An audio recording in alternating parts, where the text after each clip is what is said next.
Modi mark magic ఆయన దౌత్య విధానం మరోసారి ప్రపంచ దేశాలకు తెలిసి వచ్చింది. రూల్స్ను అత్యంత కఠినంగా ఫాలో అయ్యే ఖతర్ దేశంలో ఉరిశిక్ష పడిన 8 మంది భారత నావికాదళ మాజీ అధికారులు అంత పెద్ద శిక్ష నుంచి తప్పించుకుని మన దేశానికి సేఫ్గా తిరిగి వచ్చారు. గడిచిన 18 నెలలుగా ఖతార్ జైళ్లలో మగ్గుతున్న ఈ 8 మంది భారత నావికాదళ అధికారులు ఈరోజు ఢిల్లీ ఎయిర్పోర్ట్కి చేరుకున్నారు. వీరంతా 2022లో గూఢచర్యం ఆరోపణలతో అక్కడ అరెస్ట్ అయ్యారు. అరెస్ట్ అయిన వారిలో తెలుగు వ్యక్తి సుగుణాకర్ పాకాల కూడా ఉన్నారు. వీరిని భారత ప్రభుత్వమే అక్కడికి పంపిందా లేదా మరేదైనా కారణాలు ఉన్నాయా అనే అంశాలు బయటికి వెల్లడి కాకపోయినా అక్కడి న్యాయస్థానం గూఢచర్యం చేస్తూ దొరికినందుకు వీరందరికీ మరణశిక్ష విధించింది. దీంతో వారి కుటుంబ సభ్యులు భారత్లో తల్లడిల్లిపోయారు. కేంద్ర ప్రభుత్వం స్పందించి వెంటనే ఖతార్ అధికారులతో మాట్లాడే ప్రయత్నాలు చేసింది.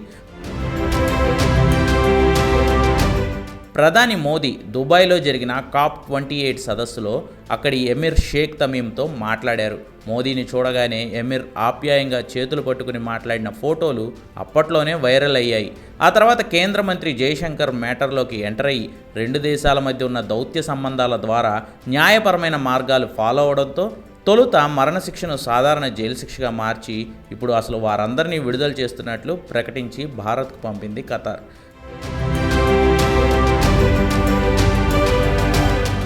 ఖతార్తో భారత్ నడుపుతున్న మైత్రీ బంధం, ప్రధాని మోదీ మార్క్ దౌత్య విధానాలే తమ విడుదలకు కారణమని, ప్రధాని మోదీ ఈ వ్యవహారంలోకి ఎంటర్ కాకపోతే తాము అసలు తిరిగి మన దేశంలో అడుగు పెట్టగలిగే వాళ్ళమే కాదని భారత్కు వచ్చిన మాజీ నేవీ అధికారులు తెలిపారు.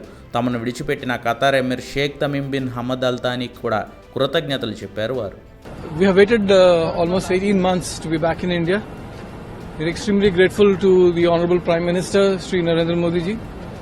It certainly wouldn't have been possible without his personal intervention and that equation with the Emir of Qatar.